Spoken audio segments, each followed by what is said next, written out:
한 해가 이제 2달밖에 안 남았는데 우리 한 해를 시작하면서 복 많이 받으라고 인사하며 시작했잖아요. 복 많이 받으셨어요? 네. 그래도 일부 예배 때보다는 많이 받으셨네. 거기는 딱 한 분 대답하시던데. 네. 근데 오늘 주시는 말씀을 통해서 우리가 한 해를 마감하면서 정말 우리가 복 받은 자인가 한번 생각해 보시면서 이 복 주심의 의미를 다시 한번 우리 안에 잘 새기고 한 해를 복 받은 자의 모습으로 잘 마무리했으면 좋겠습니다. 저는 생각해 볼 때 우리 교회가 복 많이 받았습니다. 그리고 우리 한 분 한 분들이 여러분 잘 아실지 모르지만 지금 복 가운데 있는 분이라는 생각을 하게 되었습니다. 오늘 주시는 이 말씀을 통해서 우리가 얼마나 복을 많이 받은 자인지, 우리 복 가운데 있는 사람인지 이 복주심의 의미를 다시 한번 깨닫게 되는 귀한 자리가 되기를 원합니다. 오늘 성경 말씀은요, 이 야곱이 이 요셉의 두 아들에게 축복하는 장면을 그린 것입니다. 근데 조금 이상한 것들이 몇 가지 있죠. 이 본문을 쭉 읽어볼 때 우리에게 복주심의 의미를 설명하는 여러 가지 교훈들이 있습니다. 근데 크게 두 가지가 좀 이상한데, 그 첫 번째가 오늘 읽지는 않았습니다만 5절과 6절, 우리 48장 5절과 6절을 보니까 이 야곱이 요셉의 아들들을 자기 아들 삼아요. 다시 말하면 손자들인데 자기 아들 삼는 특별한 장면이 나오고 있습니다. 손자는 손자지 어떻게 아들이 될 수 있어요?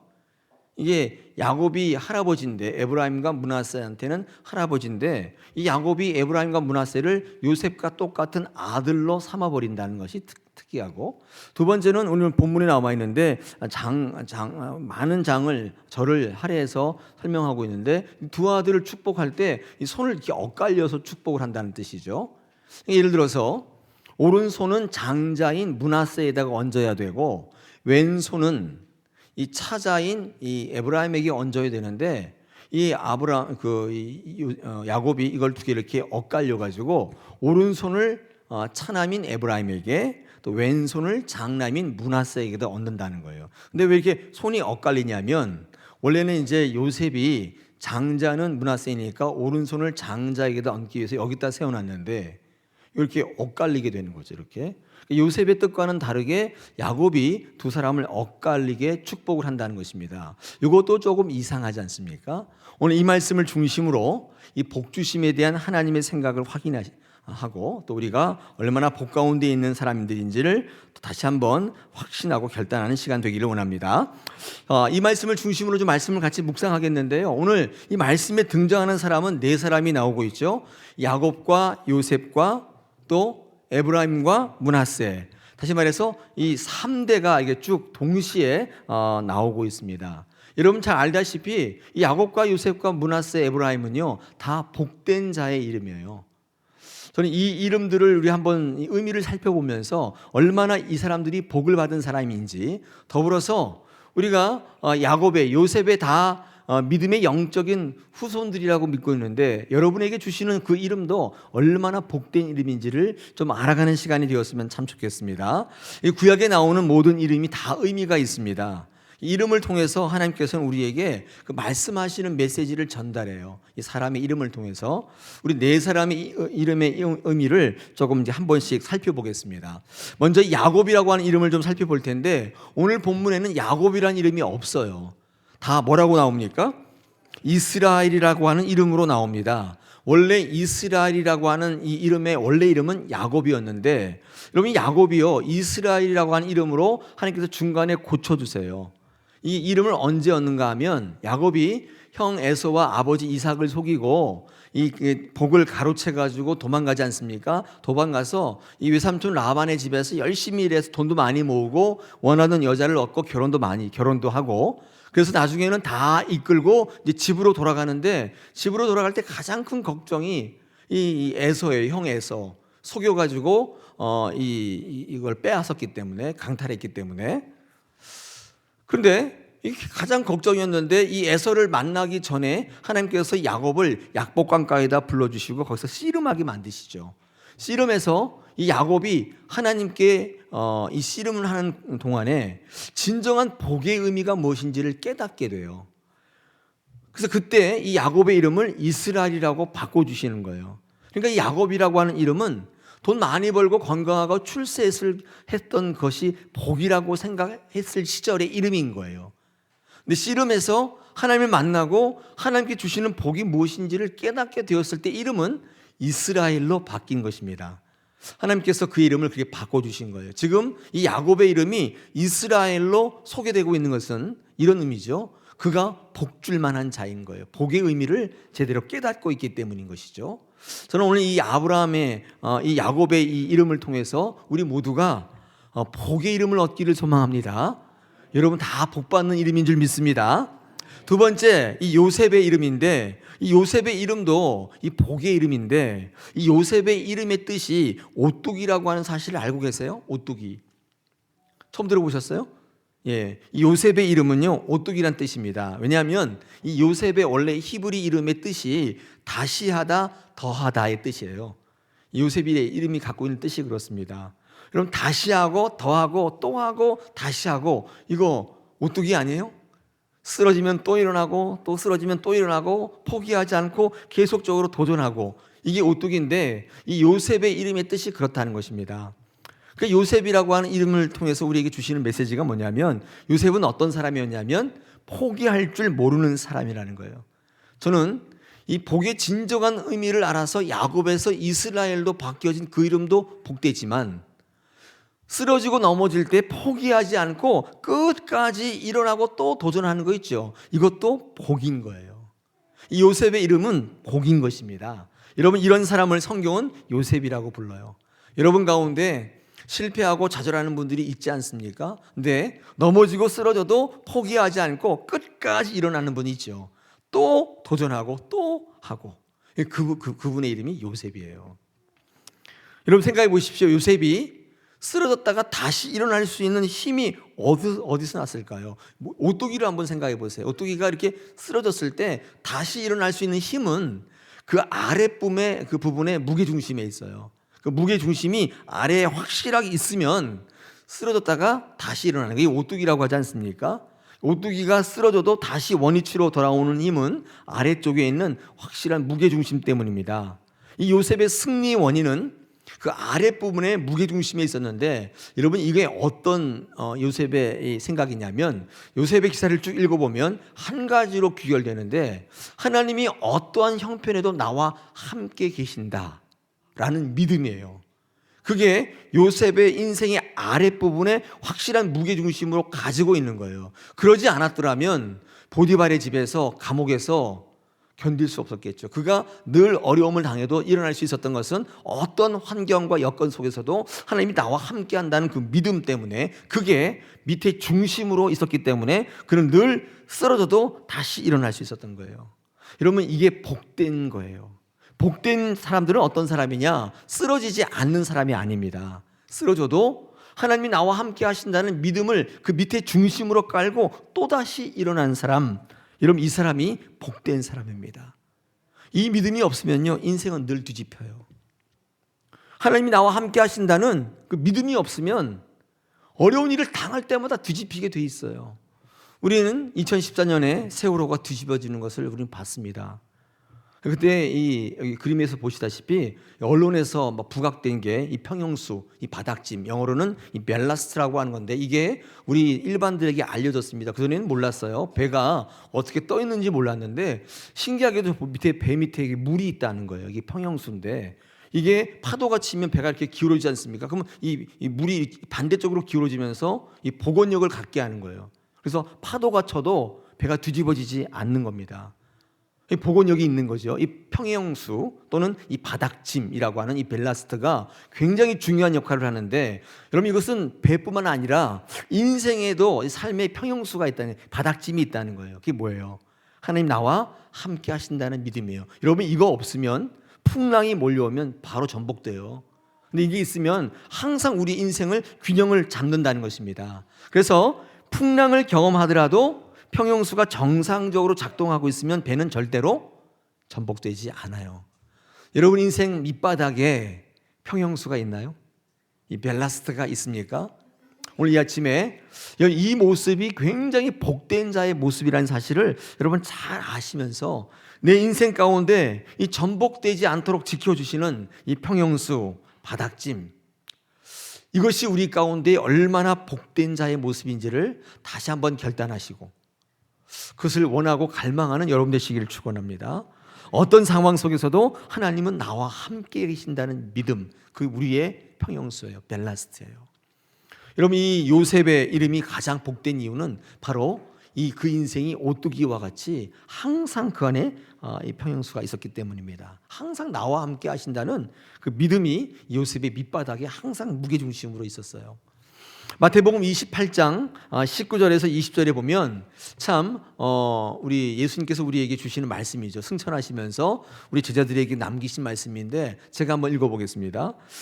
그러므로 너희는 가서 모든 민족을 제자로 삼아 아버지와 아들과 성령의 이름으로 세례를 베풀고 내가 너희에게 분부한 모든 것을 가르쳐 지키게 하라. 볼지어다 내가 세상 끝날까지 너희와 항상 함께 있으리라.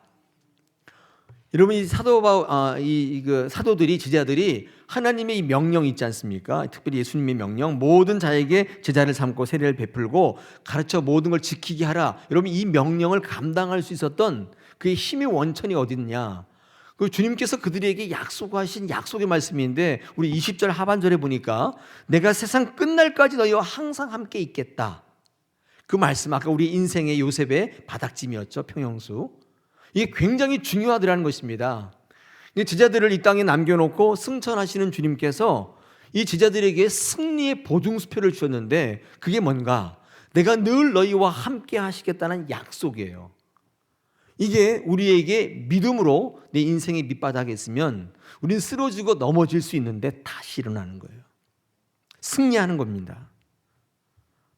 여러분, 예수님이 승천하신 이후에 그런데 제자들이 그런 삶을 살았는가? 처음에 그렇게 살지 못했죠. 다 무력한 삶의 자리로 돌아갔습니다. 예수님을 잊어버리고 자기 삶의 자리로 돌아가서 예전처럼 헛구물질하면서 그 반복하는 인생을 살고 있었습니다. 생각해 보십시오.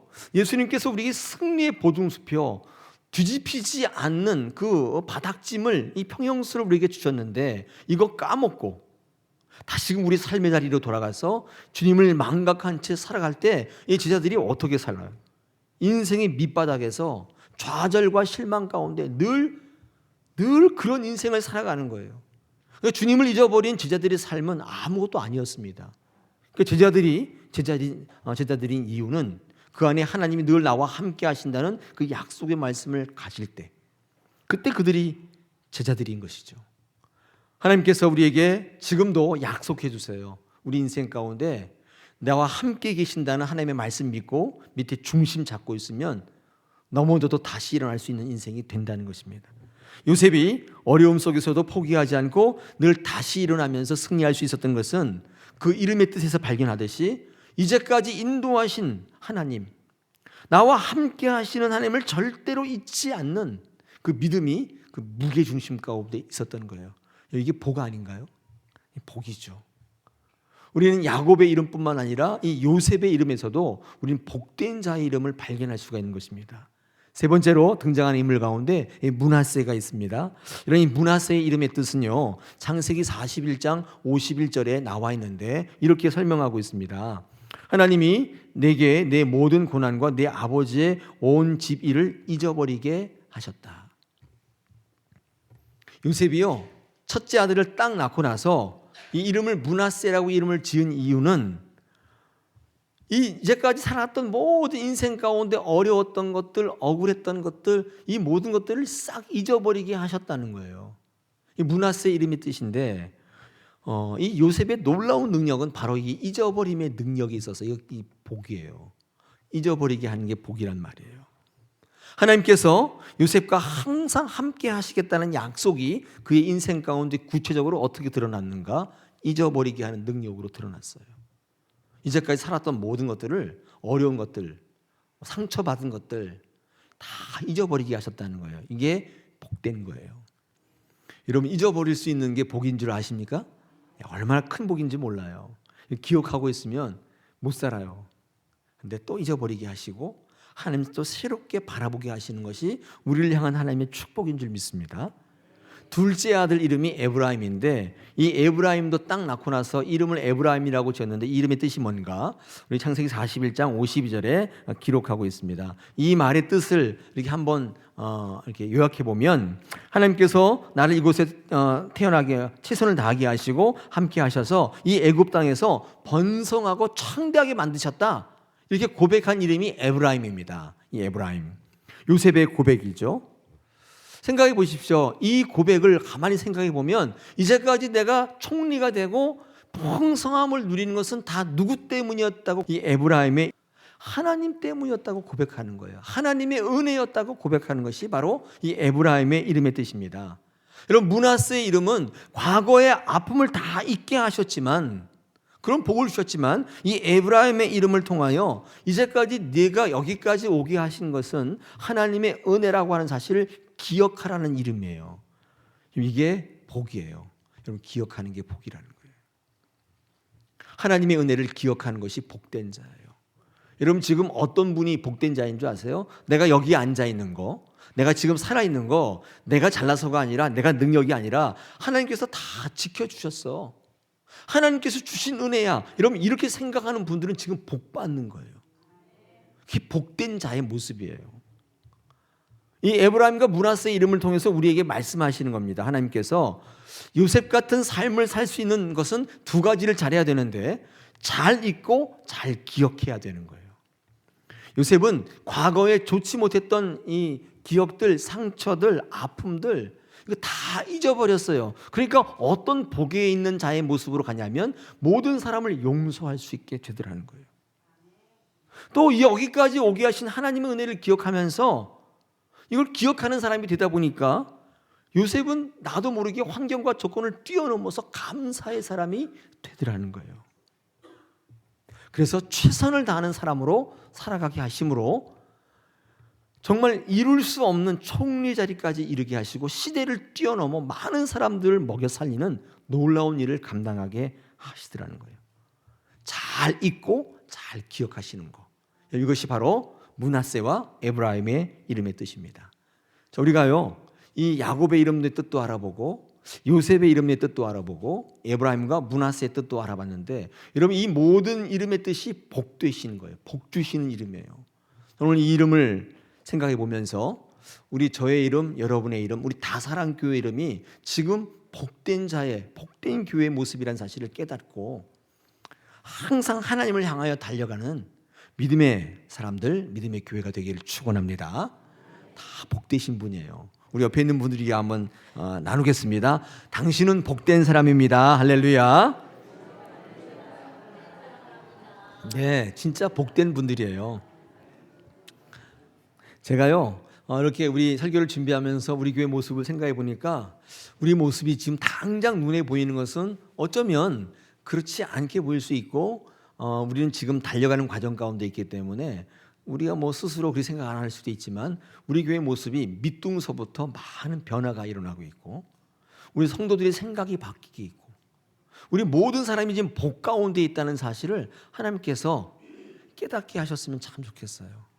하나님께서 우리가 얼마나 복된 자인지를 오늘 말씀을 통해 우리에게 다시 한번 말씀해 주시는 거예요. 오늘 본문을 읽다가 두 가지가 좀 이상하다 그랬죠. 첫째는 이 야곱이 손자들을 아들로 삼아버리는 사건, 오늘 본문을 읽지 않았지만 우리 5절과 6절에 나타나 있습니다. 두 번째가 이 손을 엇갈려서 축복하는 이 야곱의 행동을 통해서 이 본문이 우리에게 주시는 의미가 뭔지를 다시 한번 살펴보시면서 복에 조금 더 깊은 의미를 같이 묵상하기를 원합니다. 첫째, 이 복주심의 원리가 있어요. 하나님이 복주심의 원리는 오늘 말씀드린 것처럼 요셉의 아들들을 야곱이 자기의 아들을 삼아버리는 것입니다. 우리 5절과 6절을 제가 한번 읽어보겠습니다. 48장 5절과 6절을 제가 한번 지금 읽어보겠습니다. 눈으로 한번 찾아보시길 바랍니다. 내가 애굽으로 와서 네게 이르기 전에 애굽에서 네가 낳은 두 아들 에브라임과 므낫세는 내 것이라. 루벤과 시므온처럼 내 것이 될 것이요 이들 후에 네 소생은 네 것이 될 것이며 그들의 유산은 그들의 형의 이름으로 함께 받으리라. 이게 야곱이 지금 요셉에게 선포하는 거예요. 야, 네 두 아들 내 거야. 내 아들 삼겠어. 이렇게 말하는 거예요. 요셉이 놀랬죠.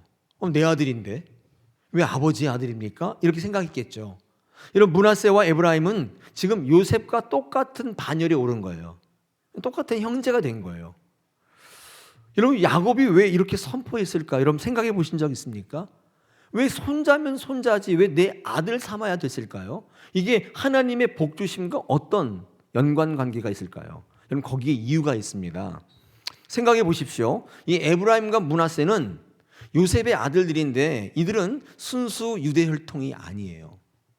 다시 말해서 이 요셉이요, 이 애굽에서 결혼했는데 그 아내가 애굽에 있는 여인인데 보통 여인이 아니라 애굽의 제사장의 딸이에요.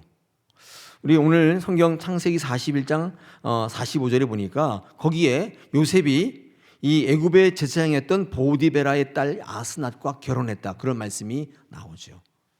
이 보통 여인이 아니라, 보통 애굽 여인, 이방 여인이 아니라 태양의 온이라고 하는 태양신, 애굽의 이 온이라고 하는 태양신을 섬기는 제사장의 딸이에요. 이거 어마무시한 거죠. 보통 이방 여인도 안 되는데 이방 신상을 섬기는 제사장의 딸이었단 말이에요. 그러니까 그 사이에 난 에브라임과 므낫세는 당연히 유대 혈통 아닙니다. 유대의 전통은 엄마가 유대인이어야 유대인이에요. 근데 엄마가 유대인이 아니기 때문에 그런 전통적 관례를 보더라도 에브라임과 므낫세는 이스라엘 사람들, 유대 혈통이 아니에요. 다시 말하면 혼혈아예요. 혼혈아. 당시 유대 사회에서 혼혈아를 바라보는 시각은 지금 우리가 바라보는 시각과는 비교도 안 될 만큼 굉장히 절대적으로 배타적이에요. 다시 말하면 사람으로 살아갈 수가 없어요. 그 사회에서는. 얼마나 배타적인지 몰라요. 여러분, 야곱이 왜 요셉의 아들들을 자기 아들 삼았을까요? 생각해 보십시오.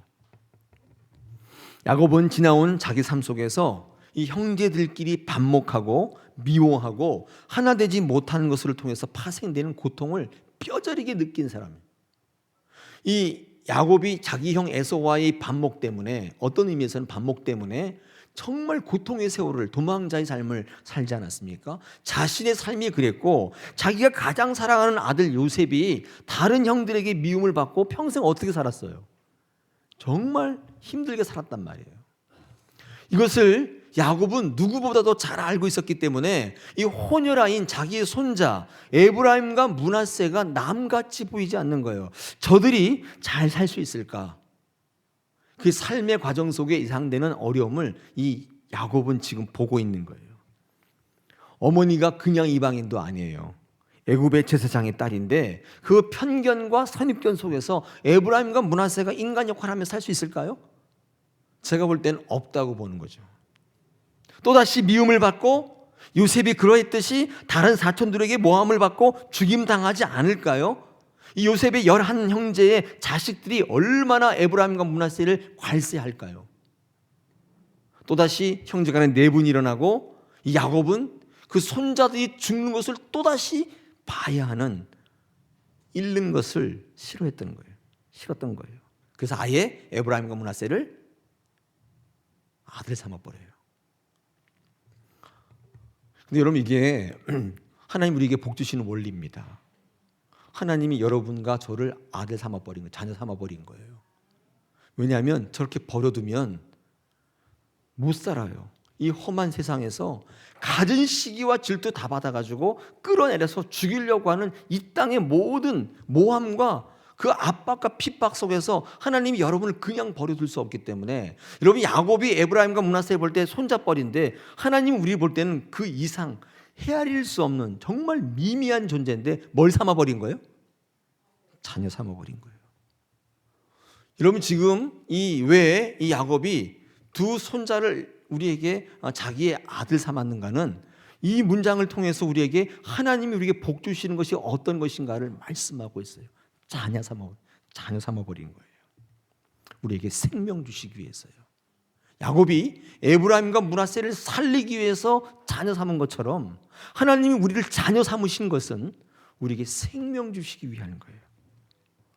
돈이나 주고 건강이나 주고 출세하는 것으로 국한하면 안 돼요. 하나님이 우리에게 복 주시는 원리는 그런 게 아니에요. 특별히 교회 다니는 성도들의 복과는 달라야 돼요. 하나님이 주시고자 했던 생명을 바라보시기 바랍니다. 제가 우리 다사랑교회 모든 분들을 복 있는 자라고 선포한 이유도 여기 있어요. 혹시 돈은 조금 못 벌었을 수 있어요. 건강은 조금 잃었을 수도 있어요. 근데 우리 교회가 예배하는 교회로 조금씩 나가고 있어요.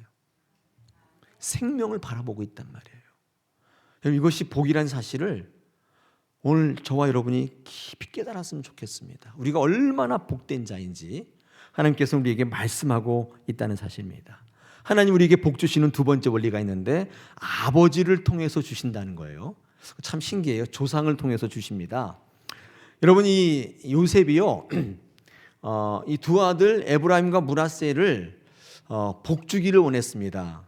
근데 자기가 이렇게 복 주면 되지 않습니까? 근데 이 야곱에게 데리고 나온단 말이에요. 근데 한번 생각해 보면 객관적으로 야곱이 복 줄 만한 위치예요. 요셉이 훨씬 낫죠. 지금 신분은 총리인데다가 부자인데다가 권력이 있습니다. 그럼 자기가 이렇게 하면 될 텐데 왜 하필 야곱에게 데리고 나왔을까요? 야곱은 힘없는, 눈도 보이지 않는 지금 노인네인데 왜 이 아이들을 야곱에게 데리고 나왔을까요? 여기에 하나님의 복 주심의 원리가 있습니다. 여러분 복은요, 원래 이 세상에서는 힘 있는 자가 주는 것으로 이해하지 않습니까? 줄 만한 사람이 줘야 되겠죠. 여러분 거지가 부자에게 복 주는 거 봤어요? 그런 경우는 거의 없죠. 뭐 특별한 경우 있을런지 모르겠지만 거지가 부자에게 복 주지 않습니다. 줄 것도 없어요. 여러분 근데 이게 세상의 원리라면 성경의 원리는 달라요. 성경은요, 복이 힘 있는 곳에서 흐르는 게 아니에요. 복은 위에서 흘러요. 꼭 기억하셔야 돼요. 즉 권위를 타고 흐르는 것이 복이에요. 이게 성경의 원리예요. 이런 아버지 되신 분은 우리 자녀에게 복 주셔야 돼요. 아침마다 머리에 손 얹고 기도하셔요. 여러분 이게 엄청난 복이라는 거예요. 요셉이 자신의 두 아들을 야곱에게 복받게 했던 원리를 기억하십시오. 복은 관계에서부터 오는 것입니다. 아버지가 사회적 위치와 성공하는 것이 주는 게 아니에요. 아버지의 피의 권위로 주는 게 복이에요. 이게 하나님께서 우리에게 주시는 복이에요. 여러분 이것은 우리가 복받는 원리와도 똑같아요. 우리가 하나님 앞에 나갈 때 어디에 의지하냐면 그 관계를 의지하는 거예요. 하나님과의 올바른 관계에서 복이 오는 거예요. 어떤 분은요, 하나님이 전지전능하신 분이기 때문에 내게 복 주신다 생각하는데 여러분 그것도 맞지만 여러분 그것은 어느 정도 세상적인 관점이에요. 하나님이 능력이 있기 때문에 우리에게 복 주시는 게 아니라 하나님이 우리의 아버지이시기 때문에 주는 거예요. 하나님의 올바른 관계, 여러분 그것이 복이라는 사실을 우리 믿는 자는 깨달아야 돼요. 하나님이 천지 우주 만물을 지으셨기 때문에 능력이 있기 때문에 우리에게 복 주시는 게 아니고 하나님과의 올바른 관계가 성립된 그 자에게 위에서부터 흐르는 거예요. 관계로부터 타고 온다. 아버지와 자녀의 관계. 이 시간 생각해 보십시오. 하나님 여러분 아버지 맞아요? 옆집 아저씨 아니에요? 이름 없는 나이 많은 할아버지 아니에요? 여러분과의 관계가 어떻게 설정되어 있는가에 따라서 여러분 복받는 사람이 될 수 있어요. 여러분 아버지가 사회적으로 승리하고 성공하고 높은 지위에 있어야 복 주나요? 아니에요. 아버지이기 때문에 주시는 거예요. 오늘 이 시간에 하나님을 아버지 삼으십시오. 하나님 여러분 자녀 삼으셔야 돼요. 이게 굉장히 중요한 복의 원리예요. 한 번도 하나님을 나의 아버지로 생각한 적이 없어요. 복 주심을 기대하기는 어렵다. 세 번째, 하나님의 복 주심의 원리가 있는데 아까 제가 말씀드린 것처럼 손을 이렇게 엇갈려서 엇바뀐 축복을 주신다는 사실입니다. 오른손을 므낫세에게 얹고 왼손을 에브라임에 얹으면 이렇게 똑바로 이렇게 딱 되는데 요셉이 이렇게 세워놨는데 야곱의 생각은 오른손을 차남에게 얹고 왼손을 장남에게 얹다 보니까 이런 모양이 된 거죠. 이거 왜 그랬을까? 많이 고민들 하시는데 고민할 필요 없어요. 이걸 왜 그렇게 했는가 생각하기보다는 이 야곱의 행동을 통해서 하나님께서 우리에게 무슨 말씀을 하실까를 생각하는 게 더 유익이 많아요. 그게 빨라요. 제가 이걸 생각해 볼 때 몇 가지 메시지가 있습니다. 첫째, 이 손을 엇갈리게 한 것은 복은 하나님의 생각에는 연공서열이 아니에요.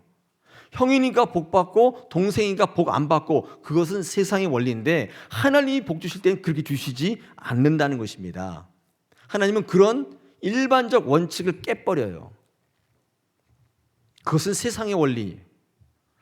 근데 아무리 생각해봐도 그렇다 할지라도 아무 근거 없이 복 주시지는 않을 거 아니에요. 성경을 읽어보면요, 항상 장자보다도 차자가 제치고 와서 복을 받는 경우가 굉장히 많아요. 그가 쓰임받는 일이 참 많이 있습니다. 근데 왜 그럴까를 한번 쭉 보면 이런 이유가 있어요. 여러분, 복은요, 갈망하는 자가 받게 돼 있어요. 연공서열로 받는 게 아니라 복을 갈망하는 자가 복을 받는다는 것입니다. 여러분, 복을 갈망하세요? 하나님께 주시는 복을 기대하세요? 여러분, 복을 받고 안 받고를 떠나서 오늘 아침에 그 마음을 한번 보셔야 돼요. 내가 하나님이 주시는 복을 원하고 있는가? 한번 생각해 보세요. 왜 복을 못 받는지 이유가 거기 있어요. 기본적으로 하나님의 복은 하나님이 복 주심을 갈망하는 자가 받게 되는데, 여러분, 이런 흐름으로 가요. 보세요. 하나님을 인정하고, 그다음 하나님께 기대 갖고 하나님께 갈망하는 자가 복 받아요. 항상 저 순서대로 가게 돼 있어요. 갈망은 어떻게 일어나는가 하면 기대치의 극점에 있을 때 갈망이 일어나요. 기대는요, 하나님을 복 주시는 분으로 인정할 때 기대가 생기는 거예요. 한 번도 하나님이 내게 복 주시는 분이라고 생각해 본 적이 없어요. 하나님을 인정한 적이 없어요. 그분이 하나님께 기대가 생겨요?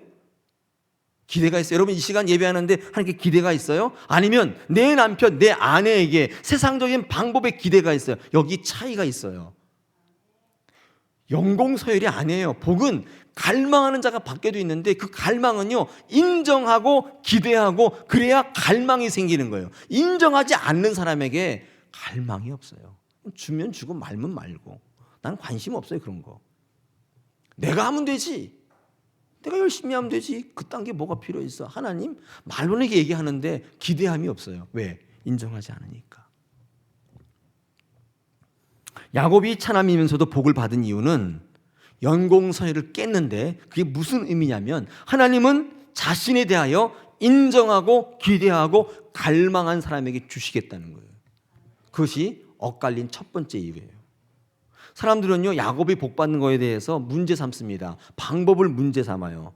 아까 제가 야곱이 형 에서와 아버지를 속였다고 했는데, 제가 그렇게 말씀을 드렸는데 정말 속였나요? 성경을 읽어보신 분들은 좀 아시죠? 야곱이 형 에서와 아버지를 속였어요? 왜 말씀 못해요? 야곱을 사기꾼이라고 하는데 제가 볼 때 사기꾼 아니에요. 성경의 입장은 야곱이 형과 아버지 이삭을 속였다고 얘기하지 않아요. 여러분, 형에게 이 야곱이 제안해요. 이거 사라. 그러면 에서가 정말 하나님을 인정하고 기대하고 갈망하는 사람이었다면, 무슨 소리야, 내가 그런 거 갖고 너 바꿀 것 같아? 하나님이 얼마나 귀한데, 이렇게 얘기하면 되잖아요. 근데 에서가 어떻게 얘기해요? 창세기 25장 31절 32절 이렇게 얘기합니다. 에서가 야곱에게, 야곱이 이르되 형의 장자의 명분을 오늘 내게 팔라 했더니만, 에서가 이르되 내가 죽게 되었으니 이 장자의 명분이 내게 무엇이 유익하리요? 이렇게 얘기했단 말이에요. 이게 무슨 말이에요? 야, 내가 지금 죽게 됐는데 그까지 하나님이 뭐야, 그게 교회 예배하는 게 그게 뭐야, 난 그런 거 필요 없어, 난 내 일을 해야 돼, 그렇게 얘기한 거예요. 내가 지금 배고파 죽겠는데 교회가 밥 먹여줘? 하나님이 밥 먹여줘? 그렇게 얘기한 거예요. 여러분, 오늘 이 창세기 25장에서 야곱과 에서의 대화 가운데 우리는 뭘 볼 수 있냐면, 야곱은 복을 갈망하는 자인데 에서는 복을 전혀 귀하게 여기지 않는 사람. 아니, 하나님에 대한 복, 하나님 자체를 인정하고 있는지조차도 의심스러운 사람. 그는 먹고 사는 것이 전부의 삶을 사는 사람이에요. 거기에 모든 거 거는 사람이에요. 하나님은 그저 일부분이에요.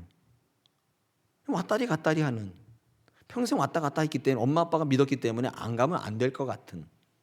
근데 하나님이 인정되지 않고 기대도 없고 갈망도 없으니까 그의 입에서 뭐가 나와요? 하나님 그딴 게 무슨 소용이냐는 말이 나오는 거예요.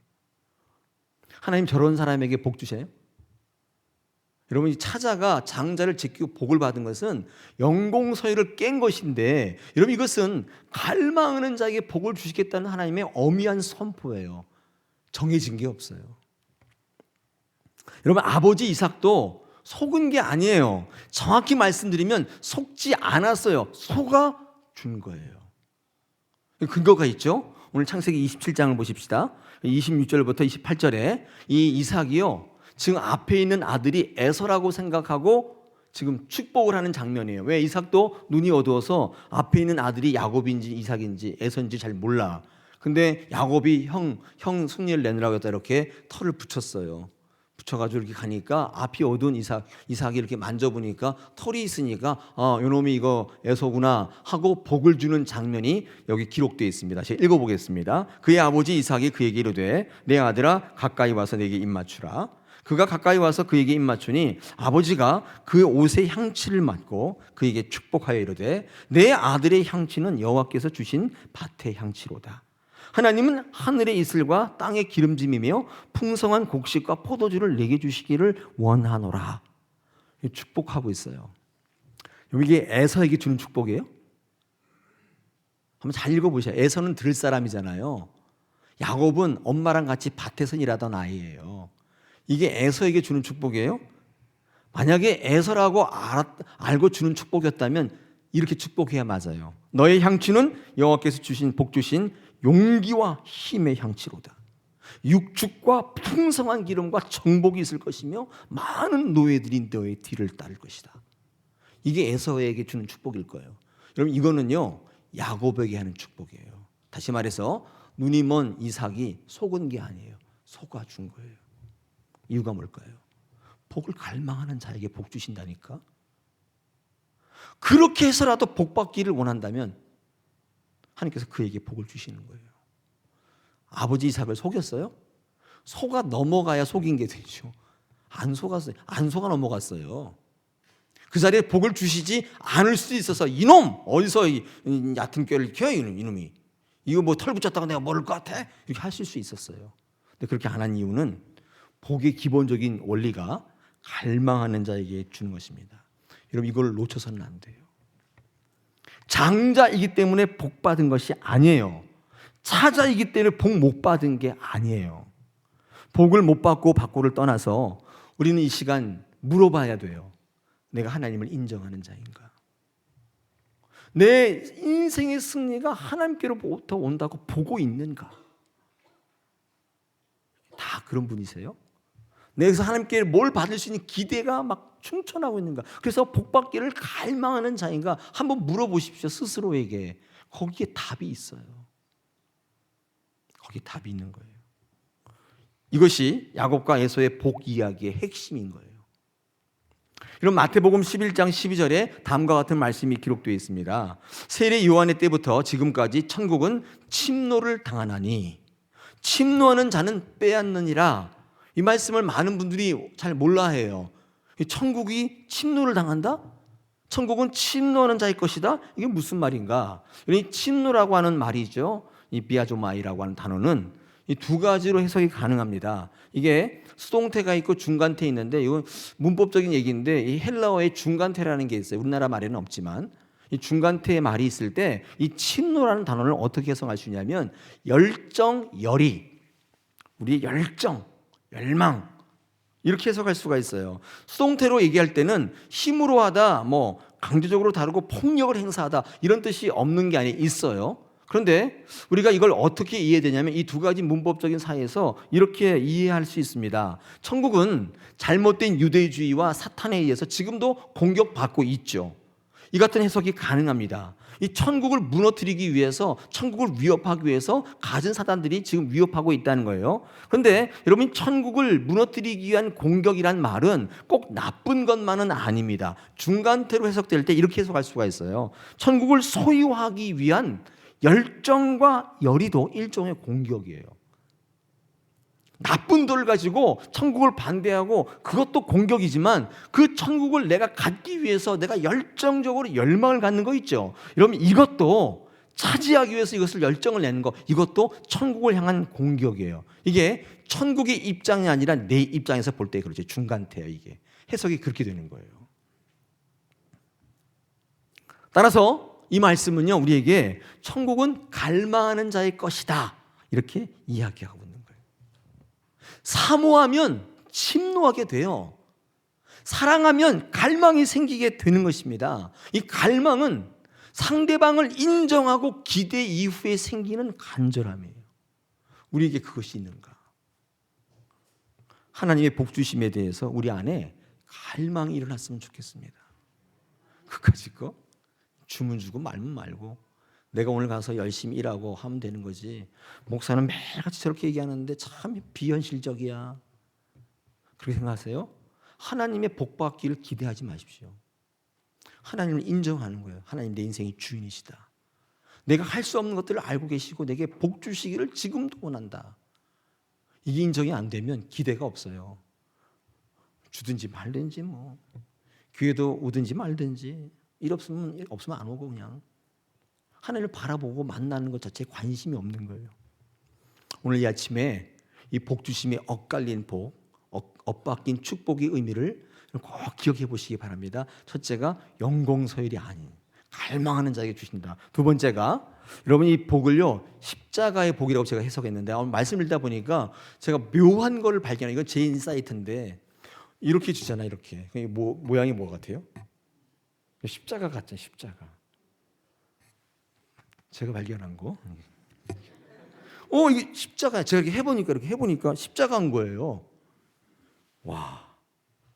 손을 엇박히게 하는 것은 그들에게 주는 복이 무엇인지를 제게 말씀하셨는데 이 하나님께서 우리에게 주시고자 하는 복의 본질을 생각할 때 이 절묘하게 맞아떨어져요.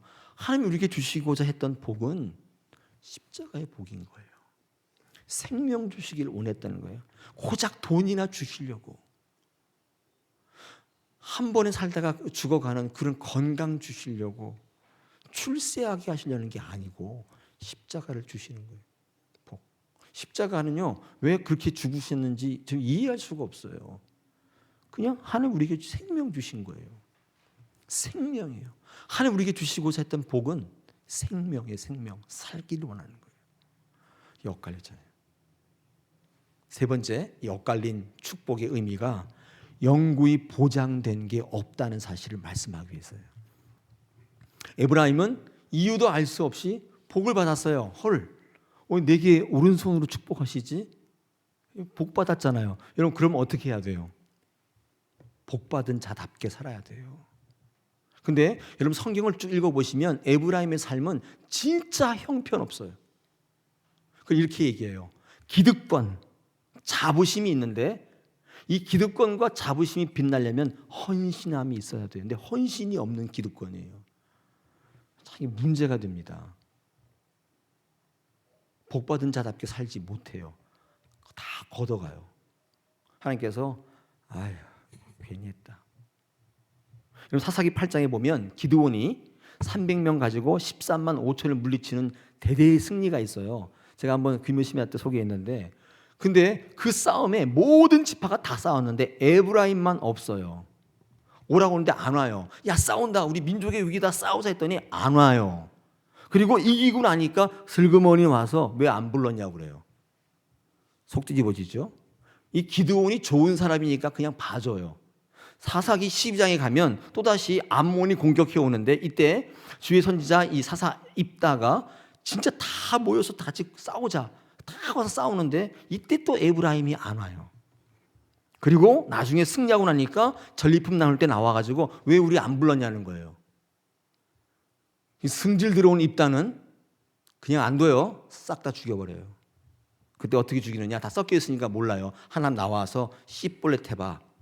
근데 유다 사람은 씹이 잘 씹밖에 안 돼요. 발음상. 여러분 이게 히브리 단어를 잘 모르시면 보면 이게 발음이 안 돼요. 자, 일부 예배 때도 우리 장로님 예를 들었는데 경상도 사람은 갱상도 이 잘 안 되잖아요, 그죠? 그죠? 갱상도라고 해봐요.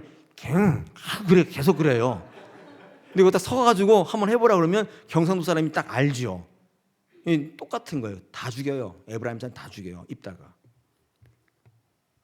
솔로몬이 죽은 다음에 솔로몬의 아들이 나라를 건국할 때 반역을 일으켜서 북이스라엘을 건국하는 사람인데 이게 여로보암인데 그 사람도 에브라임 지파예요.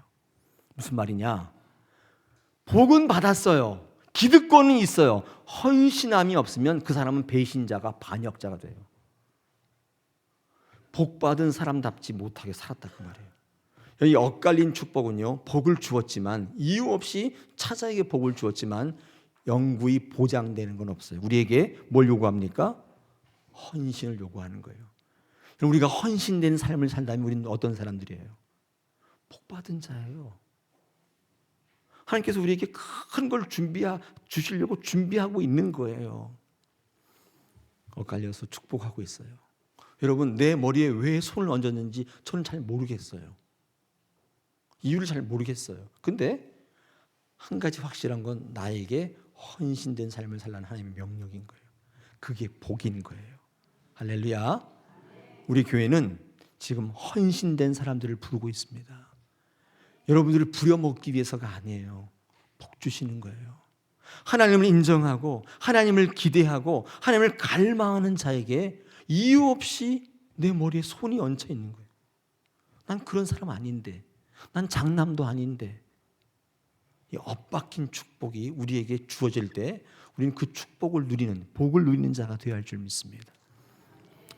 말씀 마치겠습니다. 우리가 처음에 복되라, 복받으라 한 해를 시작했는데 2달밖에 안 남았어요. 이쯤 되면 이제 매듭짓기를 좀 하셔야 되는데, 내가 그동안 복받은 자인가, 내 삶을 돌아보시면서 하나님의 복을 갈망하는 자가 되었으면 좋겠어요. 하나님께서 복 주심으로 한 해를 잘 마무리하실 줄로 믿습니다. 할렐루야.